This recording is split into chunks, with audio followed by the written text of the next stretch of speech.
So, oh, someone's here. Who's here? Say hi, because I haven't done this before. So I want to know who it is. Don't be so quiet. Don't be shy. So I'll just talk about why I started my channel. I started my channel because hi, Hair Duck Duck. I started this channel because there's so many channels on YouTube that talk about narcissism and narcissistic relationships, and they just don't reflect my experience as a clinician working with these kind of issues, particularly around people really having these very complicated and difficult relationships with people who they would maybe consider narcissists that were not necessarily as evil or as all black and white as the um, stuff on the internet would say. And the other issue I have is that I also work with people who would call themselves narcissists. And I think the current discourse about narcissism is just so incredibly stigmatizing and hurtful to them and doesn't really offer much in the way of helping anyone to kind of grow or change or understand each other. But hi, Rachel. But anyway, either of you, hair doodock, maybe you could give me some tips for my hair. I have terrible hair. And Rachel, who I know, Rachel, I'd love if you do you have any questions? Give me something to talk about. Journey, hi. It's so good to see you. Thank you so much for the email you sent me. It was so interesting. Journey leaves amazing comments on my YouTube videos, but apparently the longer ones she leaves don't get published. And that's so frustrating. I'll wave back at you, Rachel. I'll wave back. I'm sorry. I wish I could have you up on the screen. That would be really fun. Yeah. Oh, no, thank you. Thank you. It's so good. And it's so nice to get the feedback as well. I don't always get positive feedback. Sometimes I get some negative comments too, like that I'm justifying abuse, which isn't at all what I'm doing. Yeah. Ask me questions. I'd love to. What would you like me to talk about? Because I literally have shown up with no plan at all. And apparently there's a fourth person here. So hello, hello, whoever you are. Um, it's good to have you. Um,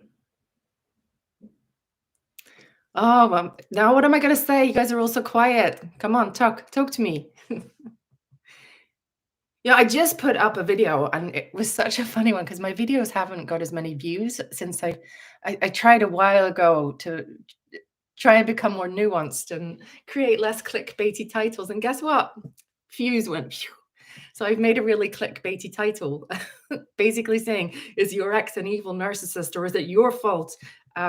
Which anyone who knows me hopefully will know that I don't tend to think either of those things are likely to be true in most cases.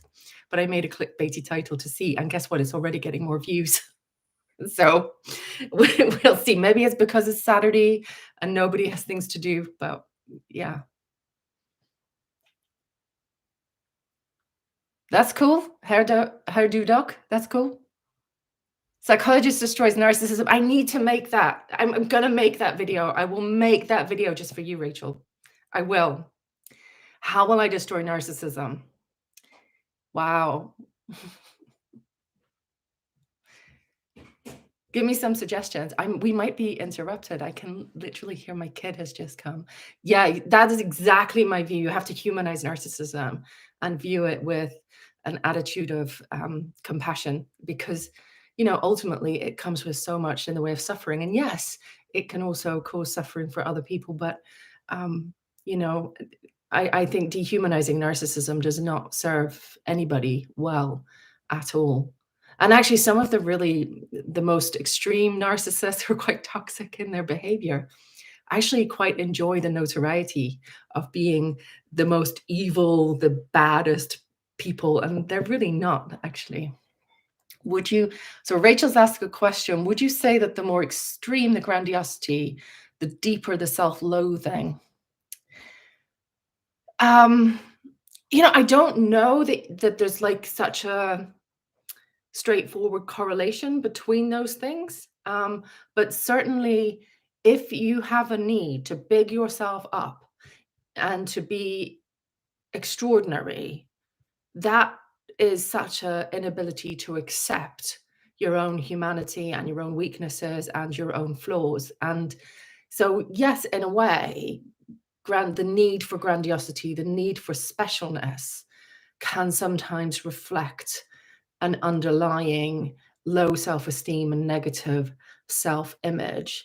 But at the same time, there's also a healthy side to some level of grandiosity. I mean, to go on YouTube, you have to have a little bit of grandiosity. You've got to think that you've got something valuable to say and that people would want to hear you. And is that a little bit grandiose? Maybe, but hopefully it's not completely detached from reality. And also, I think the thing with kind of narcissistic grandiosity is they can't receive feedback. They can't take any kind of criticism. So Hairdo Duck has said, you think your boyfriend is a narcissist, he doesn't consider your feelings. He's supposed to come out and get a few of his things this week. Oh, I'm so sorry. That sounds really difficult. Um,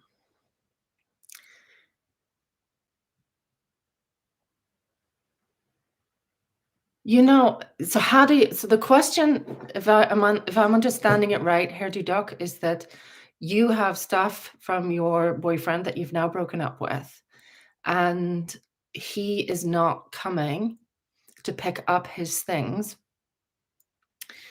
And how do you reinforce the boundary that you're asking of him? So you're asking him to come and get his guns and then get his other things later. I'm worried about the guns, to be honest. You know, there's no right or wrong here, and you know him and you know your situation. So far be it from me to give you specific advice about what you should do in your situation. But I can give you some suggestions. One would be to just give it a little bit of time, because he's obviously hurting and probably feeling a bit sore from this, and I don't know if he's got somewhere to go. So you could give it a little bit of time and come back to it. I mean, that means you may have to suck up his stuff being in your house for longer than you'd like it to be. Other things people I've worked with have done in this situation is put the stuff, take the stuff and put it in someone else's house, like a mutual friend or another family member. So it's out of your space and he has to go and pick it up from somewhere else. But if there's a lot of stuff that may not be so might not be so practical. And the other thing might be to get some legal advice about what to do if he won't take his stuff, because you can put a deadline on it, but it needs to be reasonable. So, but you might want to get advice, and hopefully he won't. He will want his stuff back at some point, I would assume.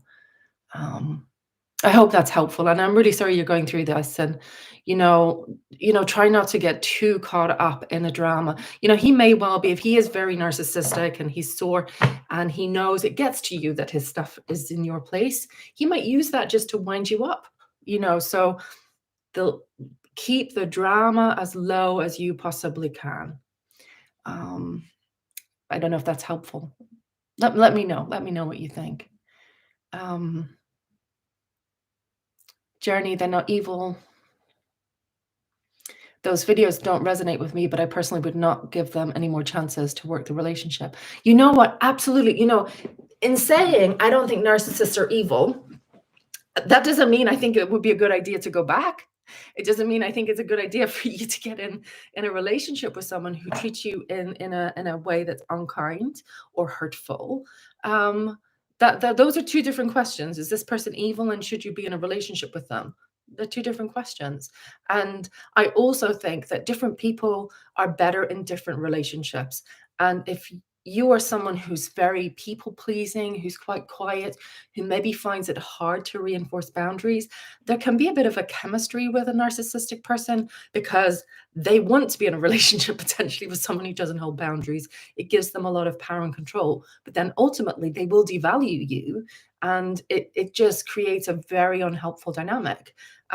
So if you are someone with that kind of personality style, being in a relationship with a narcissistic person is a terrible relationship for you to be in. Relationships with narcissistic people that work better. And when I talk about narcissistic people, I'm talking about the spectrum, and I'm not talking about someone who's necessarily abusive. Maybe someone who's a little bit grandiose, someone who's a bit um, domineering, someone who's highly ambitious and who might be a little bit cold at times. Um, Someone who's very boundaried and very strong with them, often, as well as protecting themselves, can bring out the best in them. And that's not a criticism of you if that's not who you are.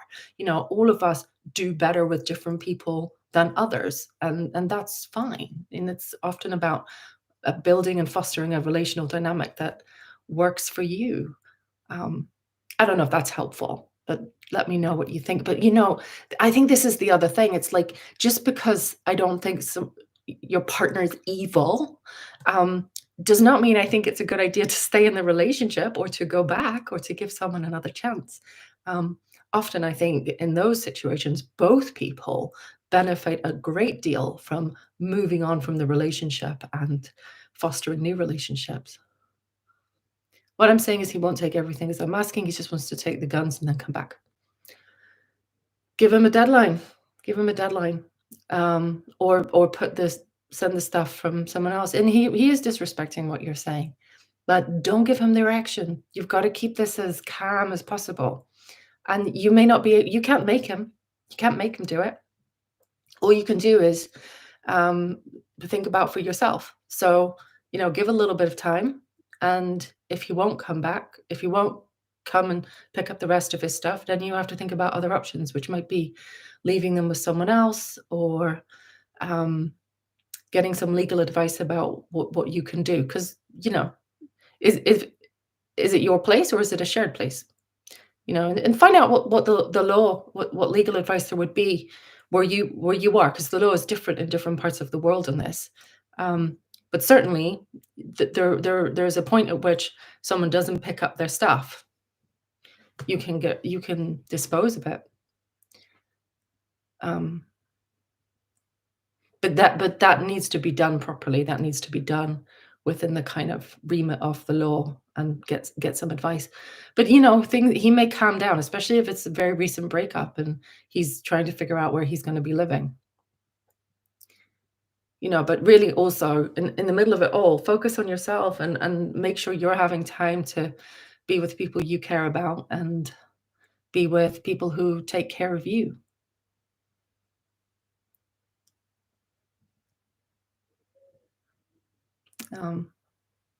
Yeah. Anyway, it's fun. It's fun to go live, and I'd love to. If you got any other questions or comments, let me know. Let me know.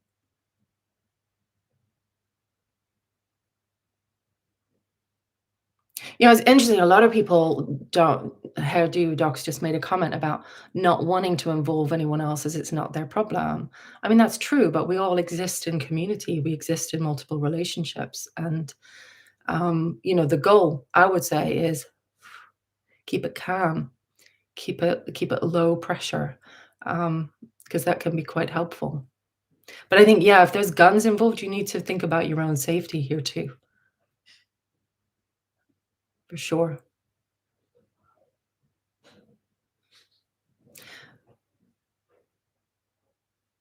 Go Grey Rock. That's so classic.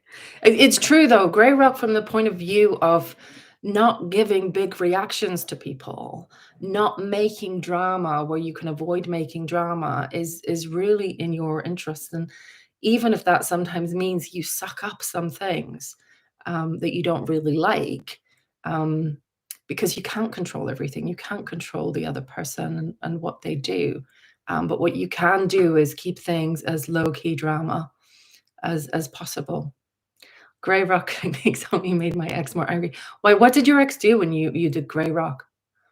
Grey Rock. Grey Rock isn't like a psychological term. It comes from, I don't know. It might have been Sam Vaknin who developed the concept of Grey Rock. It's not in any of the psychology books. It's not kind of a. It's not a healthy communication strategy. But I do think there's some really good merit in making sure that you don't inadvertently create drama, and he would throw tantrums. Oh God, yeah. And people are different. People are different. Like just because something works with one person's ex-partner, um, doesn't mean it's going to work for you. And also, just because someone throws a tantrum doesn't mean that you've done anything wrong or that you should change your strategy. It sometimes it's quietness and consistency, as Rachel said, absolutely right. If you can, it is about low drama. Keep the drama as low as you can possibly keep the drama, because the more drama you create, I mean, narcissistic people like to be the center of attention. They like to be in control. They like to, they like to create drama. They like to see the reaction sometimes as well in you. And sometimes, ultimately, the thing about sort of narcissistic people as well is that they're always blaming themselves. And the threat to I am a bad guy is such a threat to them that that's what often generates these really, really big reactions. So calm, quiet. And sometimes I think as well, you don't see this so much in the um, kind of narcissistic abuse channels and things, is that communicating with empathy and gentleness and communicating the benefit of the doubt, even when you don't really believe it.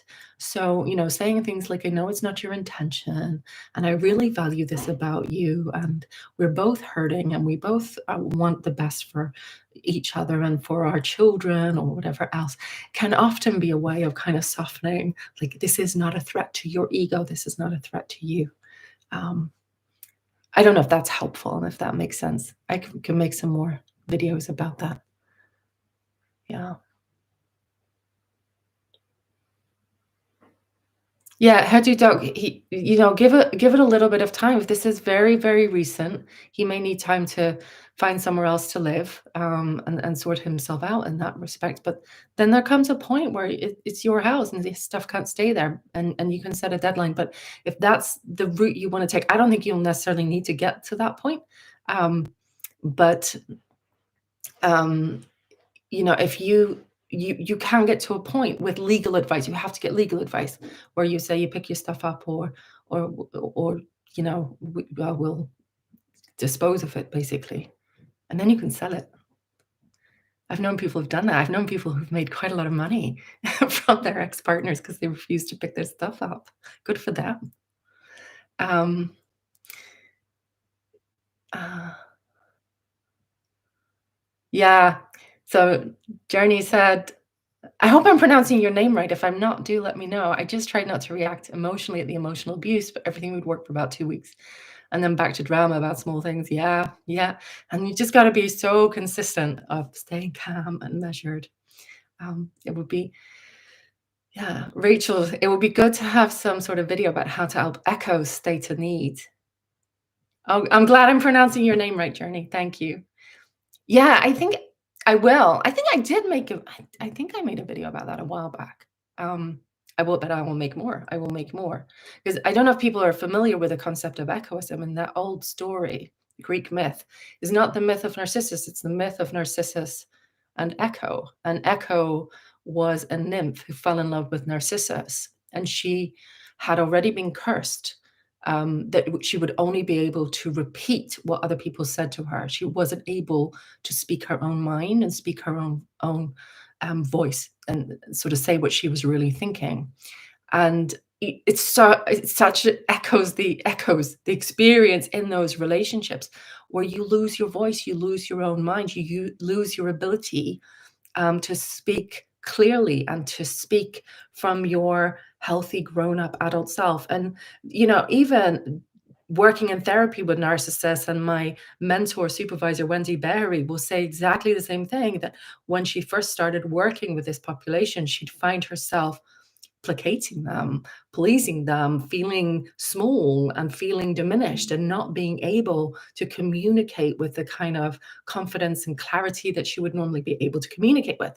And that's kind of what happens. And so what I often suggest to people who are on the more echoey side of the spectrum is, first of all, You've really got to turn your attention inwards. If you look at that Greek, the Greek myth, the picture where Echo's gazing at Narcissus, um, she's obsessed with him, and that's the quality of these relationships. That often people are infatuated and enamored by the narcissistic person. Actually, the first step is to take the attention away from the narcissistic person and put it on yourself, and to start to ask yourself, what do I like? What do I need? What do I feel? What matters to me? What's important to me? And when you can do that, um, then you can begin to try to articulate it. And for goodness sake, don't start trying to articulate it to a very difficult narcissistic person. Practice articulating it to people who are not likely to be difficult to you. And, oftentimes when I work with people in therapy, they're like, I can't express my need to my partner. I'm like, of course you can't express your needs to your partner. That is an outrageous thing to expect of yourself right now. But let's start on being able to say what you really think, or give an opinion, or ask for something in a different context. And sometimes it's like, go to Starbucks and order a coffee with some adjustments. Ask for oat milk and two shots of this syrup, and just ask for a few things. And it's amazing how many people who are in relationships with really narcissistic people who struggle to ask for very basic and simple things, even from people who would likely be very willing to give it to them. And practicing in that context, and then practicing with friends and with people who are more receptive, gives you the experience of being able to articulate your needs and ask for them, and hopefully some reasonable and pleasant reactions from people. I'm going to catch up in the comments. Um, it's the consistency that counts, because there will be pushback. Yes, and pushback is a reason to be consistent. Um, yes, whatever you say, nothing worked. And I got very strange replies that had nothing to do with the subject. Yeah, because they don't want to engage with what you want to engage with. And so they're going to ignore it. So you're going to have to be really persistent if you do need to communicate something very clearly. Um, I'm trying that now with my new boy. It's nice to be taken seriously. It is, and I love when people are in new relationships, actually, um, and to have the experience of someone taking you seriously and someone being interested in you. Rachel, I knew I was healing when I could pop into the bathroom during a therapy session. What, you have a need to go to the toilet? This is outrageous.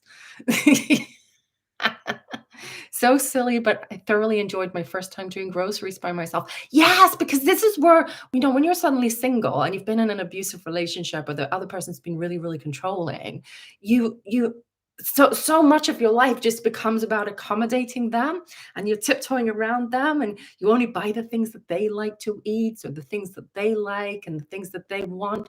But actually having the freedom to buy what you want, eat what you want, just buying things because they please you, is it's a wonderful place. It's a wonderful sense of freedom, and I think, just enjoy it. Enjoy it. I'm so glad you could tell your therapist you need the bathroom, Rachel. I'm so glad. Yes, decorating your home is so nice. It's so, so nice. It's so, it's such a lovely experience. It is, and it is better than dealing with a puddle. Please don't do go to the toilet when you need the toilet. You gotta go to the bathroom.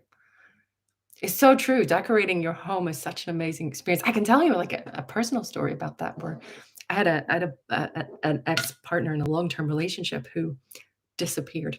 And he took the duvet, he took the duvet from the spare bed, and had a friend come to stay because I was really distressed. And I went to the local shop, where they sold duvets and duvet covers, and I picked one and I bought it. And the shop assistant was this really chirpy, happy woman, and she was saying, she was like, "Oh, are you having a good day?" And I just burst into tears, and I said, "No, my ex left, and he took the duvet and the duvet cover from the spare bed, and my friend's coming to stay, and I don't know what I'm going to do." And she was clearly mortified, and she was like, um, I'm gonna give you a discount, 25% off. You're gonna be fine. You're gonna be fine. And I still have that duvet and I still have that duvet cover. And I do, it makes me smile because it was such a lovely experience of actually someone being interested in me and being thoughtful to me. So it was very sweet. And it's amazing as well. I think when you're in that situation after the end of those kind of really difficult relationships, allowing yourself to have the experience of other people taking care of you, being interested in you, showing concern for you, showing some compassion for you is such a it's such a lovely and comforting thing. And if you pay attention to it and you allow it to happen, you allow yourself to receive it, it can really help you feel like the world is a much more gentle and lovely place to be, and that it can give you such hope that other kinds of relationships are real possibilities. And yeah, it is hard, but it's also it is so healing. And yeah, so it's fun talking to you guys. It's really, really fun. Are there any other comments, or I'm wondering if I should wrap up?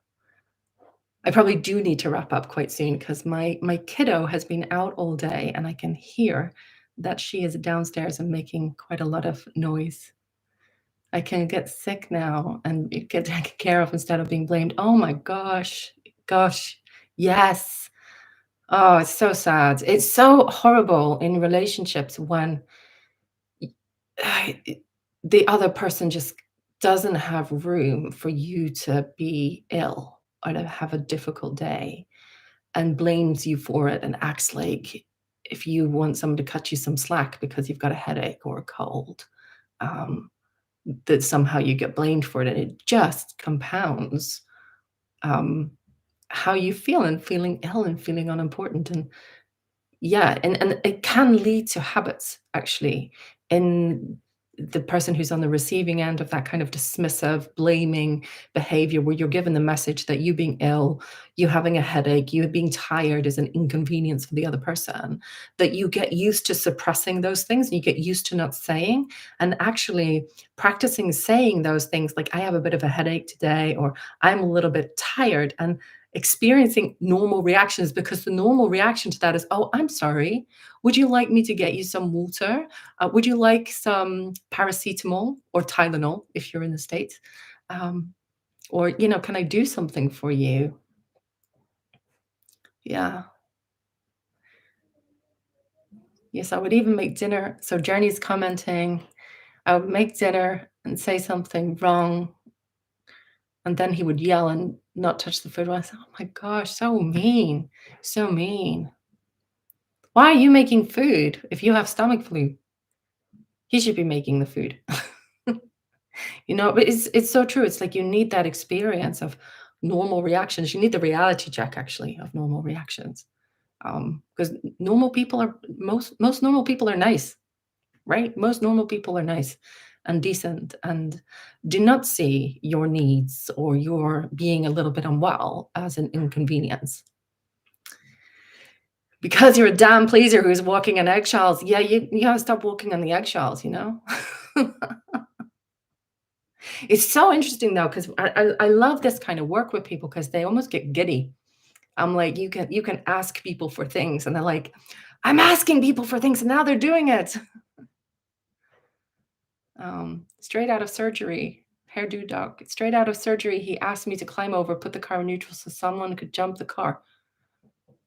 So wait, you were straight out of surgery, and he thought you could just climb over, and oh my gosh. It's like that inability to hold you in mind and can um, just not consider your needs and sees your needs as such an inconvenience to them. I mean, that is such a damaging thing in a relationship, whatever the personality style of the person. So Rachel's asking, how does narcissistic personality differ from histrionic personality? Well, histrionic personality, I've literally never seen histrionic personality diagnosed ever, apart from the Amber Heard trial. It's just not one that's used.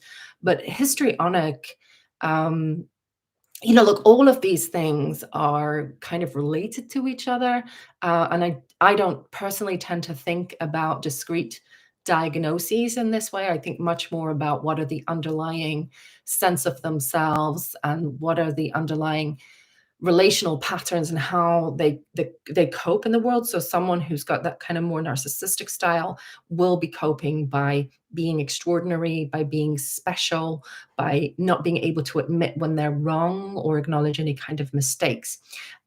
Histrionic is much more about needing to be the center of attention, needing to be interesting, needing to be very dramatic. And so it's I guess it's similar to narcissistic in some ways, um, but it's much more focused on the getting of attention from other people and being the center of attention. I don't know if that makes sense. So narcissism is much more about status. I want to be special. I want to be admired. I want to be seen as fundamentally good. Um, and they're not necessarily so interested in um, relationships in the sense of I want to be seen and heard. It's I want to be seen as superior. Whereas with histrionic, they want to be seen. They want attention brought to them. They don't want to be boring. They feel the need to be very entertaining. Um, and so it's much more about creating drama and interest in them.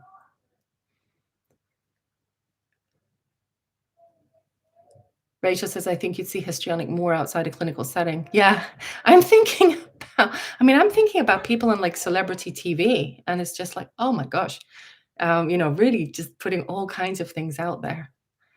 And Rachel saying, I think we all met that person who wants to be seen as interesting and random. Yeah. Yeah. And Journey says, so they're not as nasty. I mean, I guess it's not as associated with the kind of more nasty and abusive sides of narcissism, um, and narcissistic personality. Um, but also very hard to connect with, because you get this drama and this emotionality and this like big character, but you never really get to know the person underneath. You never get to know their vulnerability or their softness. They never get to be quiet. They never get to be just soft and with you and present because everything's got to be drama. Um, the celebrity thing is interesting, given the history of the term histrionic and acting drama. What do you mean by that? So the term histrionic comes from, in case people don't know this, it comes from the hysteria.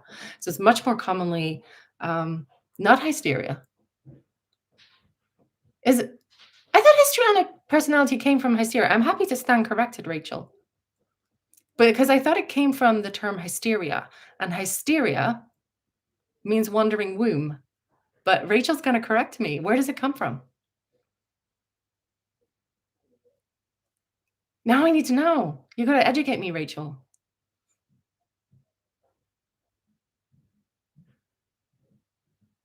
The root is in drama. I did not know this. I'm gonna look this up. I'm gonna look this up.